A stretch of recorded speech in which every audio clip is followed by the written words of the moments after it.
Representative Young Kim represents California's 40th congressional district. They're up and around, moving around in California, going to work on Monday. Good morning, Congressman Kim. Welcome back to the Hugh Hewitt Show.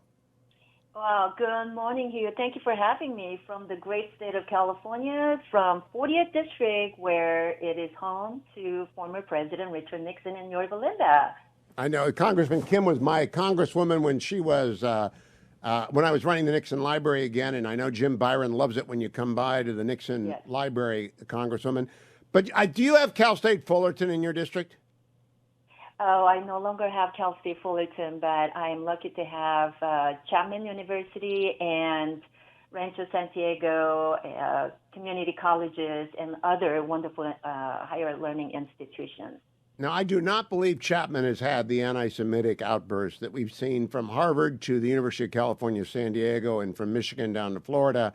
But what can we have a Department of Education Office of Civil Rights, Congresswoman. Do you think they're responding appropriately to the anti-Semitic activism that has happened across the country? Thankfully, I haven't heard any of the anti-Semitic comments that's coming out of my Chapman University in my district. But let me tell you this. Any type of anti-Semitism must be rejected wherever it happens, whether it's in the halls of Congress or whether it's in the community colleges or higher universities. TikTok has allowed the CCP to control what users are seeing on their feeds. So think about this. 1/3 of young Americans get their news from TikTok. So when we see anti-Semitism on the rise on this platform, and recently I think we saw Osama bin Laden's letter on the 9/11 attacks going viral, it's really alarming. So as long as TikTok is owned by a company with CCP ties, I think it's a national security threat, and we must address those and condemn anti-Semitism anywhere happening with the strongest terms. Now, I want to play for you a clip of a march in Manhattan on Saturday. I don't know if you'll be able to hear it. Some of my guests have been able to hear it. Others have not. It's cut number 4, and I've had it verified now twice. Cut number 4 from Manhattan on Saturday.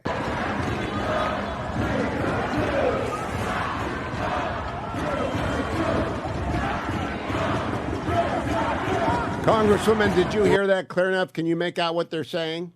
No, I can hear the noise. But not. Okay, well, they're saying kill some Jews. And it's hundreds, if not thousands, of people marching.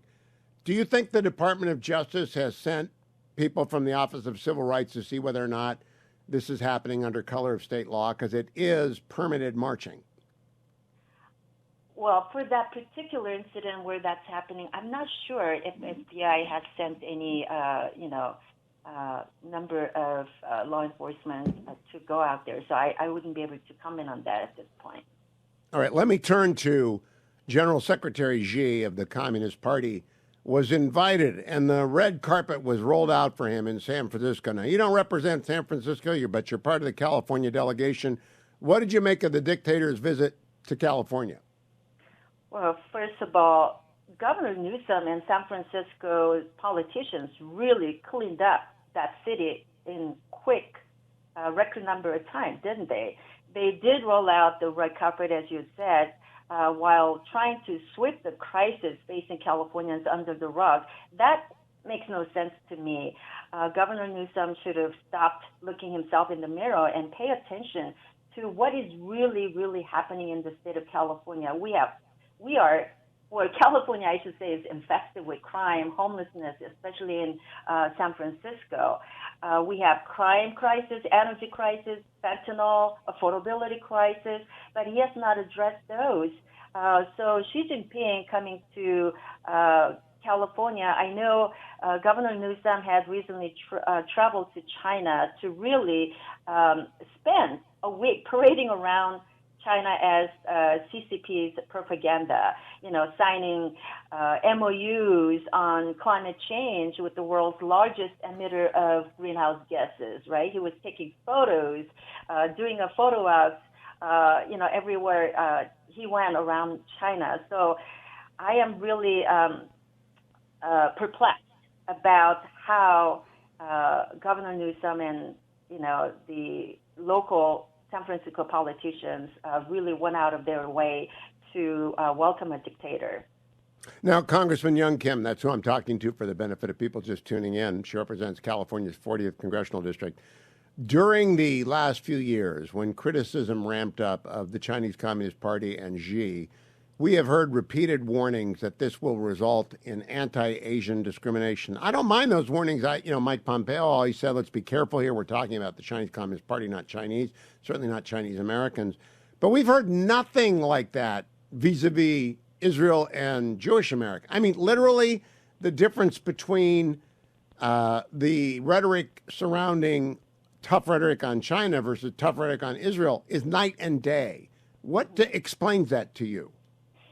Well, the hate crimes against Asian Americans or against the Jews, this has been on the rise, and we are addressing that as well. But let me go back and talk about some of the takeaways that I found from the Biden and Xi Jinping meeting, if I may. Please. Because it's very, very important that we talk about what is missing from that meeting, right? They talk about maybe, starting up a working group on fentanyl, maybe reopening the dialogue between military to military dialogue. But what was noticeably missing was the dismissal of human rights and forced labor issues. Remember, under CCP surveillance, the Uyghurs are facing genocide every single day. Tibetans are under cultural genocide. Hong Kong, from pro-democracy protesters and journalists, they're being silenced and thrown into jail. Yet, I don't know whether this was discussed. President Biden did not seem to have raised this issue because, one, they didn't have a press conference right after the two leaders met, and I didn't hear anything about it. So ignoring our values and sidestepping human rights, that's deeply concerning to me because we cannot put our principles aside in talks with other countries. And that hurts ongoing talks and warrants more American companies to be complicit. And that's why Xi Jinping was in town in San Francisco to attend the Asian Pacific Economic Cooperation, and I didn't hear any of those addressed in that. What really stunned me, beyond President Biden's silence about the genocide of the Uyghurs and the repression of Hong Kong, is the American business community put on their tuxedos and gave the dictator Xi a standing ovation. I am sometimes perplexed by what is going on in the American business community, Congresswoman. Did you find that surprising? Of course, and I understand the American companies or those who attended paid a lot of money to be there, and that's what I mean by not addressing. I mean, there are companies in China, despite China wantonly disregarding the human rights issues that I just mentioned, the American companies are being complicit if they don't also talk about these human rights violations going on. So far, what I've seen is under the Biden administration, the CCP has been really emboldened, and they act like they're calling the shots because they are. That must change. And we need peace through strength, and we need to show more of our strong leadership I would like to see coming from our administration. Congressman Young Kim, thank you for joining me. What's your website, Congresswoman? Young Kim for Congress. Young Kim for Congress. Everyone who wants to volunteer for a great campaign, get out and volunteer for Congresswoman Young Kim.